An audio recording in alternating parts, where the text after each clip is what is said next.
शुक्रवार के दिन माँ लक्ष्मी, वैभव लक्ष्मी के साथ साथ माता संतोषी की पूजा करने का विधान है।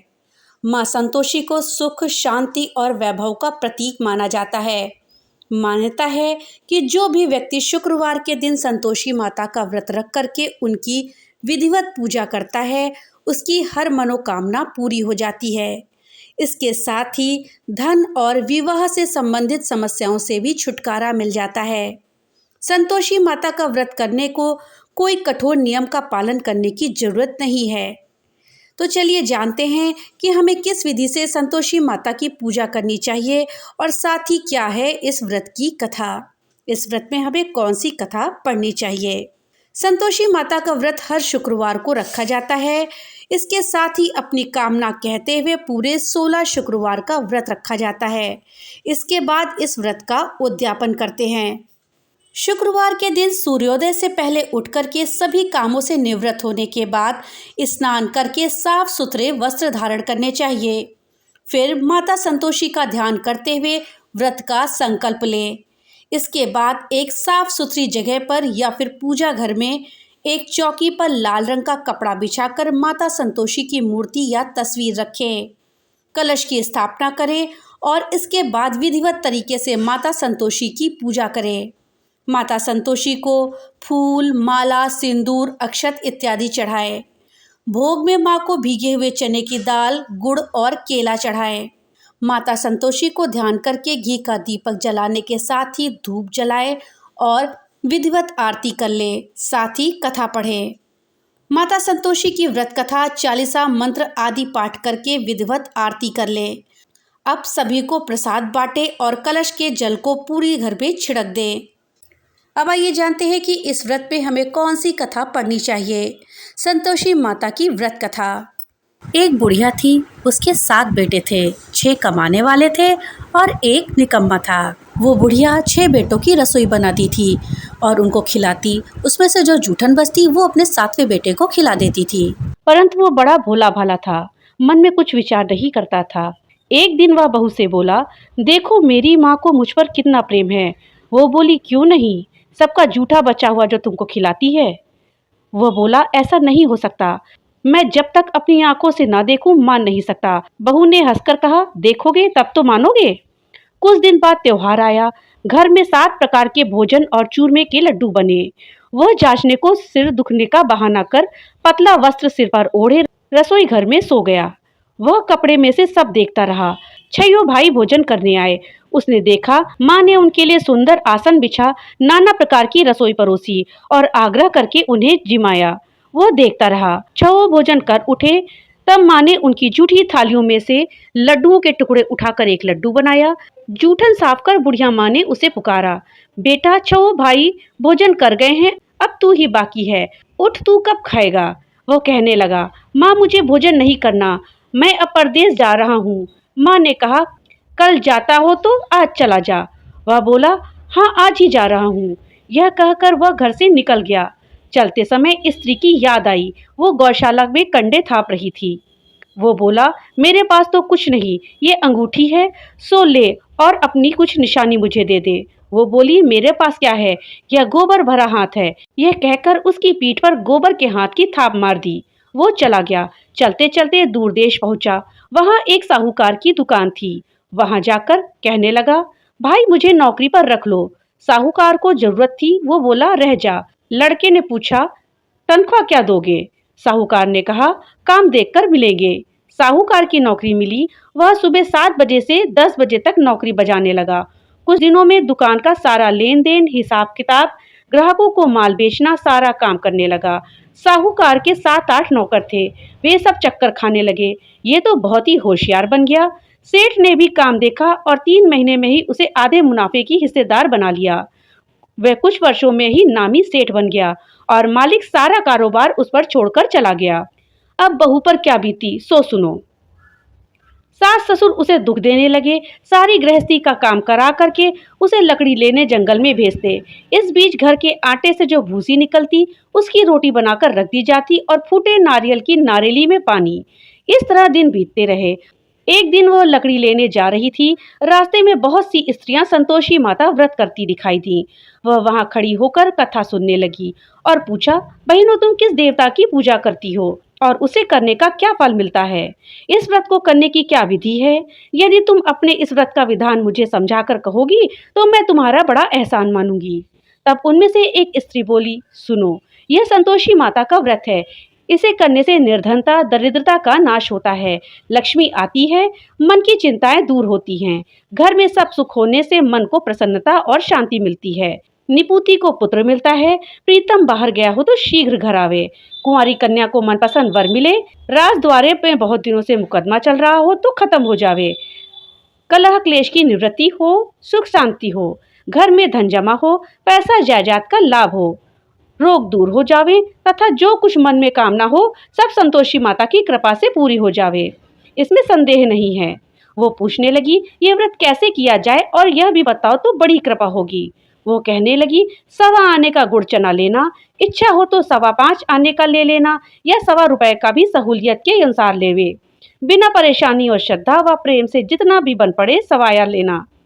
प्रत्येक शुक्रवार को निराहार रहकर कथा सुनना, इसमें बीच में क्रम टूटे नहीं, लगातार नियम का पालन करना, सुनने वाला कोई ना मिले तो घी का दीपक जलाकर उसके आगे या जल के पात्र को सामने रखकर कथा कहना, परंतु नियम ना टूटे। जब कार्य सिद्ध ना हो नियम का पालन करना और कार्य सिद्ध हो जाने पर व्रत का उद्यापन करना। 3 मास में माता फल पूरा करती हैं। यदि किसी के ग्रह खोटे हों तो वो भी माता वर्ष भर में कार्य सिद्ध करती हैं। फल सिद्ध होने पर उद्यापन करना चाहिए, बीच में नहीं। उद्यापन में 2.5 सेर आटे का खाजा तथा इसी परिमाण से खीर तथा चने का साग करना। 8 लड़कों को भोजन कराना, जहाँ तक मिले देवर जेठ भाई बंधु के हों, न मिले तो रिश्तेदारों और पास पड़ोसियों को बुलाना, उन्हें भोजन करा यथाशक्ति दक्षिणा दे। माता का नियम पूरा करना। उस दिन घर में खटाई ना खाएं। यह सुन बुढ़िया के लड़के की बहू चल दी, रास्ते में लकड़ी के बोझ को बेच दिया और उन पैसों से गुड़ चना ले माता के व्रत की तैयारी कर आगे चली और सामने मंदिर देखकर पूछने लगी, ये मंदिर किसका है? सब कहने लगे, संतोषी माता का मंदिर है। यह सुनकर माता के मंदिर में जाकर चरणों में लौटने लगी, दीन हो विनती करने लगी, माँ मैं निपट अज्ञानी हूँ, व्रत के कुछ भी नियम नहीं जानती, मैं दुखी हूँ, माता जगत जननी मेरा दुख दूर करो, माता जगत जननी मेरा दुख दूर करो, मैं तेरी शरण में हूँ। माता को दया आई। एक शुक्रवार बीता कि दूसरे को उसके पति का पत्र आया और तीसरे शुक्रवार को उसका भेजा हुआ पैसा आ पहुंचा। यह देख जेठ जिठानी मुंह सिकोड़ने लगे, इतने दिनों में इतना पैसा आया, इसमें क्या बड़ाई। लड़के ताने देने लगे, काकी के पास पत्र आने लगे, रुपया आने लगा, अब तो काकी की खातिर बढ़ेगी, अब तो काकी बोलने से भी नहीं बोलेगी। बेचारी सरलता से कहती, भैया कागज आवे रुपया आवे, हम सबके लिए अच्छा है। ऐसा कहकर आंखों में आंसू भरकर संतोषी माता के मंदिर में आ मातेश्वरी के चरणों में गिरकर रोने लगी। माँ मैंने तुमसे पैसा कम मांगा है, मुझे पैसे से क्या काम है, मुझे तो अपने सुहाग से काम है, मैं तो अपने स्वामी के दर्शन मांगती हूँ। तब माता ने प्रसन्न होकर कहा, जा बेटी तेरा स्वामी आएगा। यह सुनकर खुशी से बावरी होकर घर में जाकर काम करने लगी। अब संतोषी माँ विचार करने लगी, इस भोली पुत्री को मैंने कह तो दिया कि तेरा पति आएगा, कैसे? वो तो इसे स्वप्न में भी याद नहीं करता, उसे याद दिलाने को मुझे ही जाना पड़ेगा। इस तरह माता उस बुढ़िया के बेटे के पास जा स्वप्न में प्रकट होकर कहने लगी, साहूकार के बेटे सो रहा है या जागता है? वो कहने लगा, माता सोता भी नहीं जागता भी नहीं हूँ, कहिए क्या आज्ञा है? माता कहने लगी, तेरे घर बार कुछ है कि नहीं? वह बोला, मेरे पास सब कुछ है, माँ बाप है, बहू है, क्या कमी है? माँ बोली, बोले पुत्र तेरी बहू घोर कष्ट उठा रही है, तेरे माँ बाप उसे त्रास दे रहे हैं, वो तेरे लिए ही तरस रही है, तू उसकी सुध ले। वह बोला, हाँ माता जी ये तो मालूम है, पर जाऊं तो कैसे? परदेश की बात है, लेन देन का कोई हिसाब नहीं, कोई जाने का रास्ता नहीं आता, कैसे चला जाऊं? माँ कहने लगी, मेरी बात मान, सवेरे नहा धोकर संतोषी माता का नाम ले, घी का दीपक जला, दंडवत कर दुकान पर बैठ जा, देखते देखते सारा लेन देन चुक जाएगा, जमा का माल बिक जाएगा, सांझ होते होते धन का भारी ढेर लग जाएगा। अब सवेरे जल्दी उठ भाई बंधुओं से सपने की सारी बात कहता है। वे सब उसकी अनसुनी कर खिल्ली उड़ाने लगे। कभी सपने भी सच होते हैं। एक बूढ़ा बोला, देख भाई, मेरी बात मान। इस प्रकार झूठ साज करने के बदले देवता ने जैसा कहा है वैसा करने में तेरा क्या जाता है।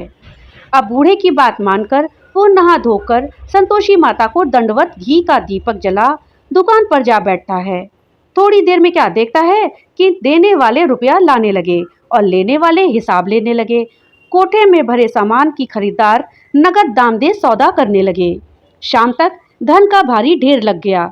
मन में माता का नाम ले चमत्कार देख प्रसन्न हो घर ले जाने के वास्ते गहना कपड़ा सामान खरीदने लगा। यहाँ काम से निपट तुरंत घर को रवाना हुआ। बहू बेचारी जंगल में लकड़ी लेने जाती, लौटते वक्त माता जी के मंदिर में विश्राम करती। वह तो उसके प्रतिदिन रुकने का जो स्थान ठहरा। धूल उड़ती देख वह माता से पूछती है, हे माता, यह धूल कैसे उड़ रही है। माता कहती, हे पुत्री, तेरा पति आ रहा है। अब तू ऐसा कर, लकड़ियों के 3 बोझ बना ले। एक नदी के किनारे रख, दूसरा मेरे मंदिर पर और तीसरा अपने सिर पर रख। तेरे पति को लकड़ियों का गट्ठर देख मोह पैदा होगा। वो यहाँ रुकेगा, नाश्ता पानी खाकर माँ से मिलने जाएगा। तब तू लकड़ियों का बोझ उठाकर जाना और चौक में गट्ठर डालकर जोर से आवाज लगाना, लो सासू जी, लकड़ियों का गट्ठर लो, भूसी की रोटी दो, नारियल के खोपड़े में पानी दो। आज मेहमान कौन आया है? बहुत अच्छा। माता जी से कहकर वह प्रसन्न होकर मन से लकड़ियों के 3 गट्ठर ले आई। एक नदी के किनारे पर और एक माता जी के मंदिर पर रखा। इतने में मुसाफिर आ पहुंचा। सूखी लकड़ी देख उसकी इच्छा उत्पन्न हुई कि हम यहीं पर विश्राम करें और भोजन बनाकर खा पी कर गाँव जाएं। इसी तरह रुककर भोजन बना, विश्राम करके गाँव को गया। सबसे प्रेम से मिला। उसी समय सिर पर लकड़ी का गट्ठर लिए वो उतावली सी आई। लकड़ियों का भारी बोझ आंगन में डालकर जोर से 3 आवाज लगा दी, लो सासू जी, लकड़ियों का गट्ठर लो, भूसी की रोटी दो, आज मेहमान कौन आया है। यह सुनकर उसकी सास बाहर आकर अपने दिए हुए कष्टों को भुलाने हेतु कहती है, बहू ऐसा क्यों कहती हो, तेरा मालिक ही तो आया है। आ बैठ, मीठा भात खा, भोजन कर, कपड़े गहरे पहन। उसकी आवाज सुनकर उसका पति बाहर आता है। अंगूठी देख व्याकुल हो जाता है। माँ से पूछता है, माँ ये कौन है। माँ कहती है, बेटा यही तेरी बहू है। आज 12 वर्ष हो गए, जब से तू गया है तब से सारे गांव में जानवर की तरह भटकती फिरती है। घर का कामकाज कुछ करती नहीं, 4 पहर आकर खा जाती है। अब तुझे देखकर भूसी की रोटी और नारियल के खोपड़े में पानी मांग रही है। वह लज्जित हो बोला, ठीक है माँ, मैंने इसे भी देखा और तुम्हें भी देखा है। अब दूसरे घर की ताली दो, उसमें रहूंगा। अब माँ बोली, ठीक है बेटा, जैसी तेरी मर्जी हो सो कर। यह कहकर ताली का गुच्छा पटक दिया। उसने ताली लेकर दूसरे मकान की 3री मंजिल का कमरा खोलकर सारा सामान जमा दिया। एक दिन में राजा के महल जैसा ठाट बाट बन गया। अब क्या था, बहुत सुख भोगने लगी। इतने में शुक्रवार आया। उसने अपने पति से कहा, मुझे संतोषी माता के व्रत का उद्यापन करना है। उसका पति बोला, अच्छा, खुशी से कर लो। वो उद्यापन की तैयारी करने लगी। जिठानी के लड़कों को भोजन के लिए कहने गई। उन्होंने मंजूर किया, परंतु पीछे से जिठानी ने अपने बच्चों को सिखाया, देखो रे, भोजन के समय सब लोग खटाई मांगना, जिससे उसका उद्यापन पूरा ना हो। लड़के जीमने आए, खीर खाना पेट भर खाया, परंतु बाद में खाते ही कहने लगे, हमें खटाई दो, खीर खाना हमको भाता नहीं, यह देख अरुचि होती है। वो कहने लगी, भाई खटाई किसी को नहीं दी जाएगी, ये तो संतोषी माता का प्रसाद है। लड़के उठ खड़े हुए, बोले पैसा लाओ। भोली कुछ भी नहीं जानती थी, उन्हें पैसे दे दिए। लड़के उसी समय हट करके इमली खटाई लेने चले गए और उसको खाने लगे। यह देखकर बहू पर माताजी ने कोप किया। राजा के दूत उसके पति को पकड़कर ले गए। जेठ जेठानी मन माने वचन कहने लगे, लूट लूट कर धन इकट्ठा कर लाया है, अब सब मालूम पड़ जाएगा, जेल में मार खाएगा। तब बहू से ये वचन सही नहीं हुए।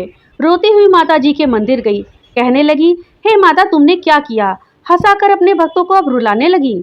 माता बोली, बेटी तूने उद्यापन करके मेरा व्रत भंग किया है, इतनी जल्दी सब बातें भुला दी।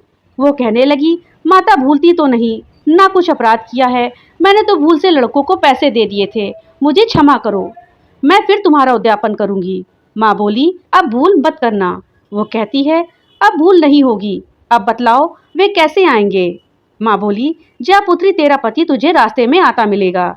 वह निकली, राह में पति आता मिला। वो पूछती है, तुम कहाँ गए थे। वो कहने लगा, इतना धन तो कमाया है, उसका टैक्स राजा ने मांगा था, वह भरने गया था। वह प्रसन्न होती हुई बोली, भला हुआ, अब घर को चलो। घर गए। कुछ दिन बाद फिर शुक्रवार आया। वो बोली, मुझे फिर माता का उद्यापन करना है। पति ने कहा, करो। बहू फिर जेठ के लड़कों को भोजन करने को कहने गई। जेठानी ने एक दो बातें सुनाई और सब लड़कों को सिखाने लगी, तुम सब लोग पहले ही खटाई मांगना। लड़के भोजन से पहले कहने लगे, हमें खीर नहीं खानी, हमारा जी बिगड़ता है, कुछ खटाई खाने को दो। वो बोली, खटाई किसी को नहीं मिलेगी, आना हो तो आओ। वो ब्राह्मण के लड़के को लाकर भोजन कराने लगी। यथाशक्ति दक्षिणा की जगह एक एक फल उन्हें दिया। संतोषी माता प्रसन्न हुई। माता की कृपा होते ही 9वें मास में उसके चंद्रमा के समान सुंदर पुत्र प्राप्त हुआ। पुत्र को पाकर प्रतिदिन माता जी के मंदिर को जाने लगी। माँ ने सोचा, ये रोज आती है, आज क्यों ना इसके घर चलूं, इसका आसरा देखूं तो सही। यह विचार कर माता ने भयानक रूप बनाया। गुड़ चने से सना मुख, ऊपर सूंड के समान होंठ, उस पर मक्खियां भिनभिना रही थीं। देहली पर पैर रखते ही उसकी सास चिल्लाई, देखो रे, कोई चुड़ैल डाकिन चली आ रही है, लड़कों इसे भगाओ, नहीं तो किसी को खा जाएगी। लड़के भगाने लगे, चिल्लाकर खिड़की बंद करने लगे। बहू रोशनदान में से देख रही थी। प्रसन्नता से पगली बन चिल्लाने लगी, आज मेरी माताजी मेरे घर आई हैं, वो बच्चे को दूध पीने से हटाती है। इतने में सास का क्रोध फट गया। वह बोली, राण, देखकर क्या उतावली हुई है, बच्चे को पटक दिया। इतने में माता के प्रताप से लड़के ही लड़के नजर आने लगे। वह बोली, माँ, मैं जिसका व्रत करती हूँ वह संतोषी माता हैं। इतना कहकर झट से सारे किवाड़ खोल दिए। सबने माता जी के चरण पकड़ लिए और विनती कर कहने लगी, माता, हम मूर्ख हैं, हम अज्ञानी हैं, तुम्हारे व्रत की विधि हम नहीं जानते, व्रत भंग कर हमने बड़ा अपराध किया है, जगमाता आप हमारा अपराध क्षमा करो। इस प्रकार माता प्रसन्न हुई। बहू को प्रसन्न हो जैसा फल दिया वैसा माता सबको दे, जो पढ़े उसका मनोरथ पूर्ण हो। ये थी संतोषी माता की व्रत कथा। संतोषी माता के व्रत पे हमें कुछ नियमों का भी पालन करना चाहिए। अगर उन नियमों की चूक हो जाए तो हमें फल मिलने के बजाय हमें दंड भुगतना पड़ सकता है। संतोषी माता के व्रत में शुक्रवार को भूलकर भी खट्टी चीज़ें नहीं खानी चाहिए।